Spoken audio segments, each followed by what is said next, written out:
Hey, this is Gogo Morrow, and you now tuned in with The Biz with D. All right, everybody. Thank you for all tuning in to The Biz with D right now. And we have Philly's own Gogo Morrow. She is a phenomenal songstress. Had the opportunity of performing with Lady Gaga, Rick Ross, Brandy. Well, now we can say Brandy, one of her musical idols. But the list goes on, and she is on The Biz with D with us. How you doing, Gogo? I'm good. How are you? I'm great. Anytime. You're welcome. I just had to have you on, like I was telling you before we got on the line. When I saw you at TLA opening for Brandy, I was like, oh, my gosh. Now I see where the hype is about Gogo in Philly. Oh, that's good. I didn't know there was a hype, but I'll take it.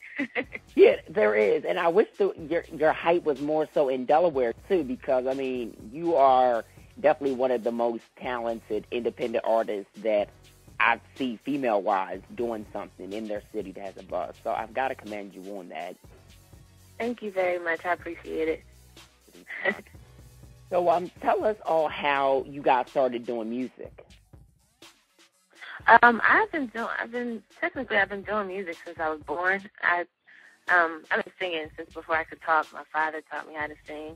And really, my whole life has been based around music ever since then. I went to the high school for creative and performing arts, majored in vocal. And, I was music business with a vocal concentration. And from there, I've just been, taking advantage of every opportunity presented to me. And that's when I went out on tour with Gaga. And after I finished that, that's when I decided to go full throttle with my solo career. So that's what I'm working on now. That's amazing. So as a child, who were some of the artists that you just absolutely adored listening to? It was like all your R&B princesses, really. Like anybody you could think of in the night that was who you admired, like, Deborah Cox or Mary J. Blige. But most of all, I think I mentioned before, it was Brandy. That was, right. That was who I listened to every day. So, being able to do that show last week, it was a real milestone in my life and in my career. So I was ecstatic. Definitely. And let's kind of talk about opening for Brandy, because that show was phenomenal. I love your music. Wasn't thinking Luke was going to just pop out like that, but knowing Brandy, anything happens, and then she's just a performer and a jack of all trades, just as you. Having that experience of performing with them, how does that make you feel? Because, that's huge. Yeah, it was extremely huge. And, they were very nice for even, allowing me to be on the show. And like I mentioned before, it was just a really big moment for me. And, it was more so huge because of the fact that a lot of people in the crowd, they didn't know me. A lot of people did, but mostly everyone came to see Brandy. It was her show. Right. So the fact that the crowd response was so well, and they really took a liking to the songs. Some of them they had never heard before because they haven't even been released. And it was just a great feeling. They were singing back to me, so I was a happy camper. Right. And there was one song in particular that you did perform that I wanted to ask you about, and it was a ballad. What's the name of that song? Oh, Hello. Yes, I love Hello. Can I just ask Thank you. You're welcome, where the inspiration came from Hello? Because, guys, I don't know if we're going to be able to get the exclusive to play it on our show, but that song is, amazing. Can you kind of tell the listeners about Hello? Much. Say that one more time? Can you tell the listeners about Hello? Oh, Hello, really, we were in the studio, me, my producer, and a co-writer, and we were about to write to this other song. We were about to write to this track that he made. I think it was like an up-tempo song, and the monitor went out for the computer. So, main reason I come to LA is mainly to record. So, it was like, well, the monitor went out. What am I supposed to do? So we were all a little upset about it. We left and we went to go eat. We recouped and came back, and then he found my producer, he found an alternate monitor, so we were able to get the computer on. But from that, he just started working on a completely different song. And from that came Hello, and it was really just, it was inspired. It was really inspired by that moment, but it just reminded us of all the things that can go wrong, that that happen daily to people, and that was just my way of saying, like, I'm here. I hear you. I feel you, and I go through the same things you do. So it's just basically it's a song to inspire people who might not be going through such a great time, because we've all been there. And it's just called hello, like, hello, I'm here. You have a friend. You have somebody who can relate. So that's really where it came from.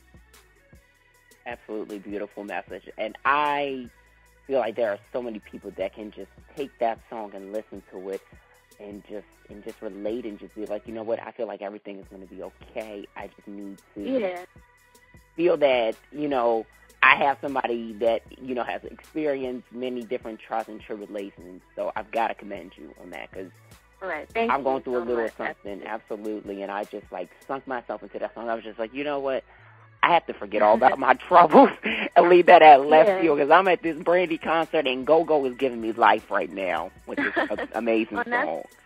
And that's really that's really why we do this. I can probably speak for Brandy too, but that's why performers do this, so to make people feel better about whatever they're going through. Music does that for me, so I want to give that same gift to other people as well. Definitely. So now, what age were you when your father had started training you with the singing? I had to be like 2 or 3. And I remember him, I remember him just doing call and responses with me, like, sing after, if you can repeat after me, I'll give you $2. And so that was really a motivation for me.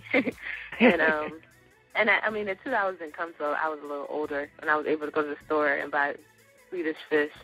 But before that, he was always playing in my ear as well. So, it's so far back I can't really remember it. I just know I've always been singing. So I've got to ask you about your family. I mean, I'm sure they're very supportive with all the great things that you have accomplished so far in your career. What's their thoughts on it, on everything? My family is probably the most supportive family you could find. Two of my dancers are actually my sisters, my real sisters. Mm-hmm. And the other two, they're like my sisters too. I call all of them my sisters, but 2 of them are my blood. And they are always there. They're always on it. They call me out anything they see that's not cool or not right. And they just ride or die. And my parents too. Like, it's not an easy thing being an artist. It's a lot of sacrifice you have to make in all areas, and even financially. So they were supporting me when things are really tough for me as well. So overall, I couldn't have a more supportive family, and they're always there. My other sisters who don't dance, they come to my rehearsals just to tell me, what they think about whatever we're working on, and I value everyone's opinion. And I thank God for them. I really do. And I know at the end of the day that those are the people who are going to keep me grounded when when this thing gets to a different level. So I'm thankful. Definitely. Now, you have another song that is amazing. The video is too, and it's HD. Can we kind of talk about the concept behind that? Because it's something very different. Not many songs out today have this kind of concept, and I dig it. So you kind of tell the listeners about it. Oh yeah, HD is just fun. It's a song really talking smack about myself in a very confident way. And usually, I'm kind of reserved normally, but I express my thoughts through my music. So that's just my way of conveying my confidence. And it's easier to do that through a song and saying like, oh, I think I'm all that, because people are gonna look at you like, oh, you're conceited. But if you do it through song, it's a different way of expressing it, and people can relate to it. So that's really what HD is, and it's fun. It's not too fast, but it's also I have a good beat to dance to. So I think it's good. It's my first single off my album, so I love HD. And you mentioned dance. You're formally trained with dancing, correct? Correct. Yes. Now, what styles of dancing? Because I'm a dancer trained, so I've got to ask. Mainly modern, jazz, A little ballet. I really didn't like ballet, so I used to try to skip class all the time. And, ballet is the basics and the fundamentals to it all. Trust me, I know. They used to tell me all the time, but it still didn't stop me from wanting to skip class. But yeah, I'm pretty much training everything. I started dance school when I was 9 years old. I went to a school called Progressive Center for Dance, and then from there I went to Kappa, and I was a dance minor as well as a vocal major. So I've been dancing pretty much my whole life too. Excellent. So I want to talk to you about how you ended up being an assistant at Def Jam, because I think that's pretty cool. Can you kind of tell us how that exactly came about for you? Yeah, I was in school. Before I was a music business major. So one of our requirements was that we had to do an internship, but they offered the worst internships known to man. Like, one of them was I could have interned at music therapy at elderly center. I honestly still don't know what or how that even correlated with my major, but basically I took it upon myself to try to find my own internship, and then I started looking online, and I found that Island Def Jam was looking for an intern, so I applied, and I didn't really expect to hear anything back, but 2 weeks later I got an email, and they told me to come in for an interview, so I took the train from Lancaster, where I went to school, and I took the train up to New York, and I had my interview, and from there I just started working, and I started in a different department, and I didn't feel challenged enough there, so I went to Human Resources, a woman at Human Resources, and I asked her, was there anything else that I could do for the next semester? And she directed me to someone named Lisa Brunson, and she was like, she's a tough cookie, nobody wants to work for her, and so as soon as she said that, I was like, oh, I want to work for her, because I just always like a challenge, and I like to work for or with people that I can learn from.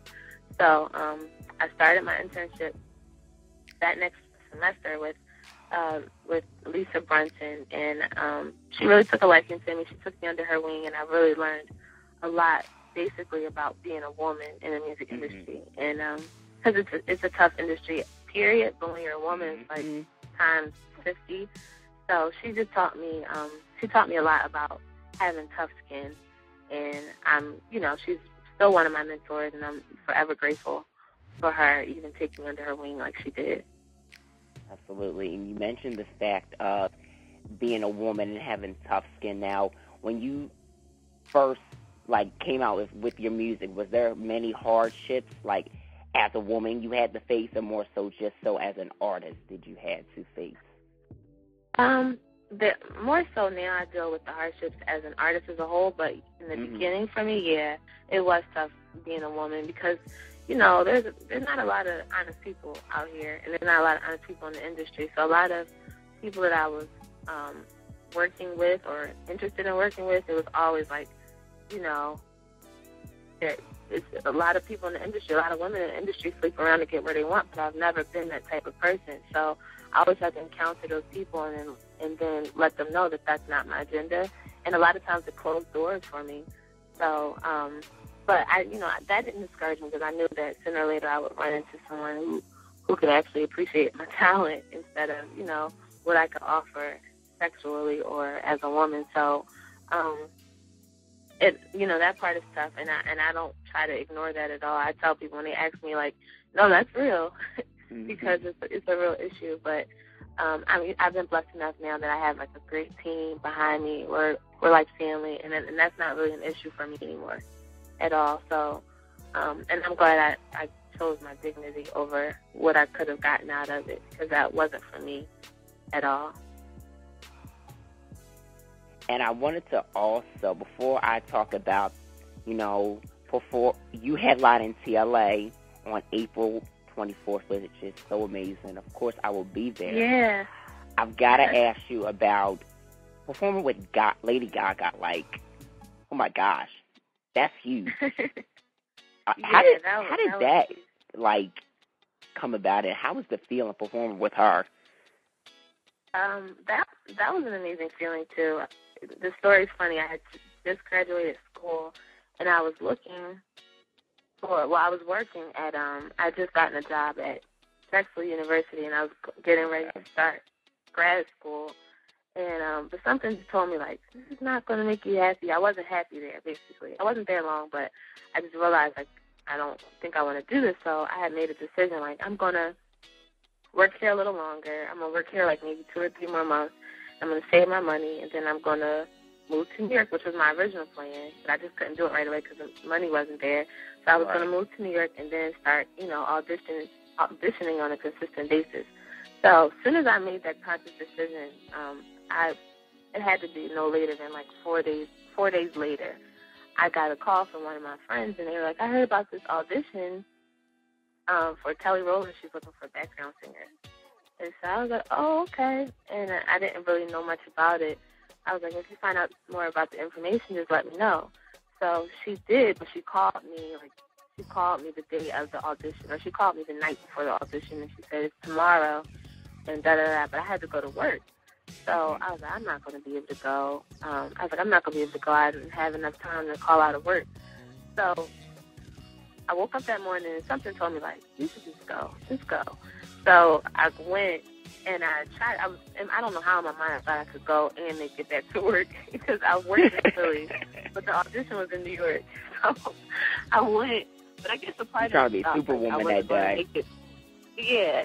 So I went, and I went to the audition, and long story short, I made it through, like, all the rounds. It was, like, 4 rounds, and I had to end up calling out of work anyway. But so after that, they were like, all right, we'll send you home, and we'll call you if you hear, we'll call you if we want you. So maybe a week or 2 went by, and I hadn't heard anything, so I just stopped it. I thought maybe, I just didn't get it.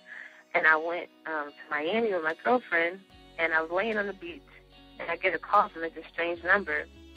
And I thought that it was Sally Mae calling me about my student loan, so I didn't answer. And so anyway, they left a voicemail. So when I checked the voicemail, I was like, hello, Jasmine. Joe Wilson from the Kelly Rowland auditions. We really want you to come and be a part of the Lady Gaga tour. So, wow. Long story short, I called. He's the same director for Gaga and Kelly Rowland, and he thought I'd be more fitting for the Gaga gig. And, 3 days later, I was on the airplane to L.A. and doing my first show 2 days later after 1 day of rehearsal, and the rest is history. So my life literally changed in like a week. Wow. And you were doing background dancing and singing, right? Yeah, well, mainly before that I did I background danced for Jasmine Sullivan. Okay. But that was like, the Gaga gig was like my first major tour that I had ever been on. Wow. That's major. It's crazy how things just happen like that. Yeah, it's all about timing. So you are headlining CLA in Philadelphia, and Aaron Camper will be joining you. I mean, wow, he's a phenomenal guy, friend of the show as well. Congratulations, first of all. Thank you so much. I appreciate it. Welcome. I mean, what can we expect from, like, this show? The 24th? Well, the 24th, you guys just have to be there. It's gonna be amazing. This is ultimately the moment I've been waiting for up until this point. It's headlining my own show in an arena like that, and it's so special to me that I'm gonna make sure it's special for everybody else. So you can expect, classic go-go, like, entertaining the way entertaining should be, but it's going to be on a completely different level than you've ever seen from someone on my same level in their career. So you can expect a lot from the 24th, and I just hope everybody's there. Definitely, and we will be there. Hopefully we can do maybe like a little in-person interview, kind of wrap up and talk about the show, how it overall was for you. Yeah. Because I think it'd definitely be cool, and we definitely want to cover it for our show. Okay, that's good. We can do that. Cool. And now, are you working on an album? Well, you said you're working on an album. Let's talk about the album and what kind of direction you're going for with it.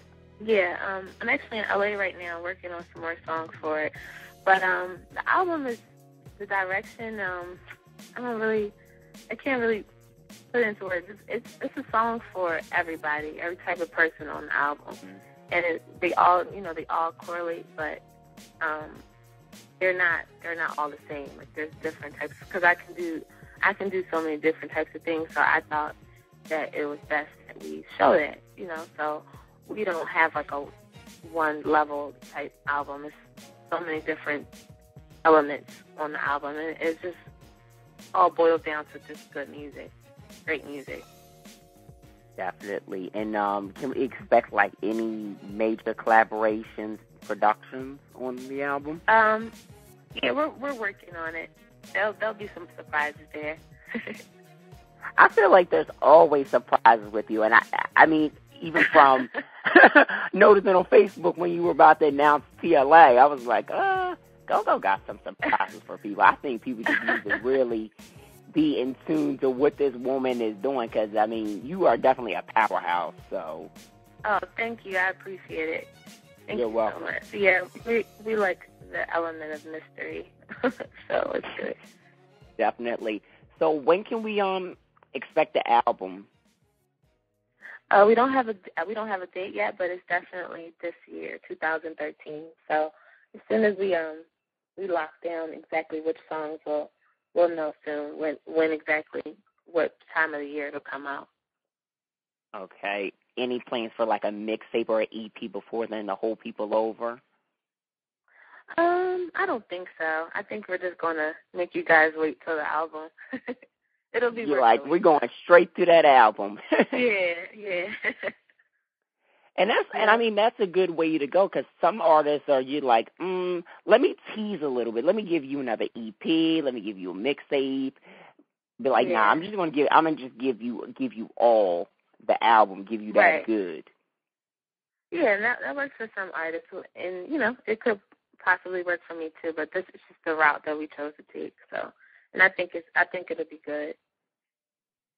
Definitely. Well, Go-Go, thank you so much for coming on the show this evening. I'm glad that I was able to catch you. I know you got a busy schedule. You're getting ready to headline the show at TLA. You're recording back and forth from LA to Philly. I mean, you are definitely doing the damn thing. Thank you so much. Thanks, David. I appreciate you having me. You're welcome. Any final remarks and social media sites that you want to shout out before I let you go? Sure. I just tell everybody, please purchase your tickets. The tickets are available now on LiveNation.com to my show, Go-Go Morrow Live, on April 24th, 2013. It starts at 8 o'clock. And also, you guys can follow me on Twitter at Go-Go Morrow, GOGOMORROW, and also on Instagram at Go-Go Morrow, GOGOMORROW, and visit www.gogomorrow.com. Definitely.